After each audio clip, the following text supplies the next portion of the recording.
ഇന്ത്യയുടെ വിഖ്യാത ഗായിക ലതാ മങ്കേഷ്കർ പാടിത്തുടങ്ങുന്ന ഒരു കാലത്തെക്കുറിച്ചാണ് നമ്മൾ അനുസ്മരിക്കുന്നത്. ലതയുടെ അച്ഛൻ പണ്ഡിറ്റ് ദീനനാഥ് മങ്കേഷ്കർ സംഗീതജ്ഞനായിരുന്നു. പക്ഷേ അദ്ദേഹത്തിന് വലിയ സാമ്പത്തിക പ്രശ്നങ്ങളായിരുന്നു, ഒരുപാട് ബുദ്ധിമുട്ട്. ഒരു പാട്ടുകാരനൊക്കെ ആയിരുന്നെങ്കിലും അങ്ങനെ കാര്യമായിട്ടുള്ള സാമ്പത്തിക നേട്ടങ്ങൾ ഉണ്ടാക്കാൻ കഴിഞ്ഞിരുന്നില്ല. ഒരിക്കൽ പൂനെയിലെ ഒരു ധനിക കുടുംബത്തിൽ നടന്ന സംഗീത പരിപാടിയിൽ ലതാ മങ്കേഷ്കറെ പാടാൻ ക്ഷണിച്ചു. അച്ഛനൊപ്പമാണ് ലതാ മങ്കേഷ്കർ അവിടെ എത്തിയത്. ലതയുടെ ആലാപന മാധുരിയിൽ എല്ലാവരും അങ്ങനെ ലയിച്ചിരിക്കുകയാണ്. പാട്ടിന് ശേഷം കുടുംബനാഥൻ ലതയുടെ പിതാവിൻ്റെ മുമ്പിൽ വന്ന് താങ്കളുടെ മോളുടെ പാട്ട് വളരെ ഗംഭീരമായി, അവൾക്ക് ഒരു സമ്മാനം എന്ന് പറഞ്ഞുകൊണ്ട് ചില നാണയത്തുട്ടുകൾ നീട്ടി. പണ്ഡിറ്റ് ദീനനാഥിന് കോപം അടക്കാൻ കഴിഞ്ഞില്ല. അദ്ദേഹം പൊട്ടിത്തെറിക്കുക തന്നെ ചെയ്തു.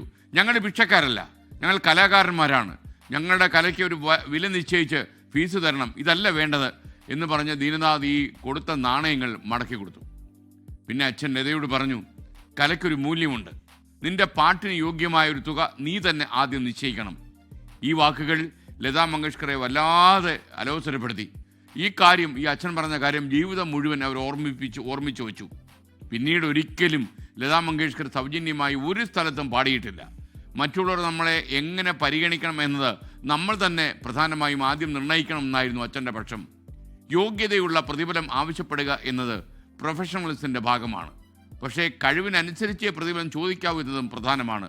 നമുക്കറിയാം, ഈ സിനിമയിലും അതുപോലെ കലാലോകത്തുമൊക്കെ തന്നെ ആക്രാന്തം കയറി ആളുകൾ വാങ്ങുന്ന തുക നിങ്ങൾക്കറിയാം. മലയാള ഫിലിം ഇൻഡസ്ട്രിക്ക് താങ്ങാൻ കഴിയാത്ത പ്രതിഫലം വാങ്ങുന്ന എത്രയോ താരങ്ങളുണ്ട്.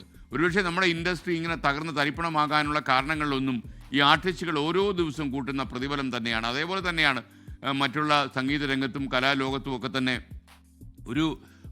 എന്നുവെച്ചാൽ എതിരെ നിൽക്കുന്നവന് തകർന്ന തരിപ്പണമായാലും വേണ്ടില്ല, എൻ്റെ കീശ് നിറയ്ക്കണമെന്ന് കരുതുന്ന കലാകാരന്മാർ ഒരുപാടുണ്ട്. അവരെക്കുറിച്ചല്ല നമ്മൾ പറയുന്നത്. അർഹമായ പ്രതിഫലം മാത്രമേ നമ്മൾ ചോദിക്കാവൂ, അത് ചോദിക്കുകയും വേണം. എന്നാൽ അമിത പ്രതിഫലം വാങ്ങാൻ നമ്മൾ ഒരിക്കലും ഉത്സാഹം കാണിക്കരുത്.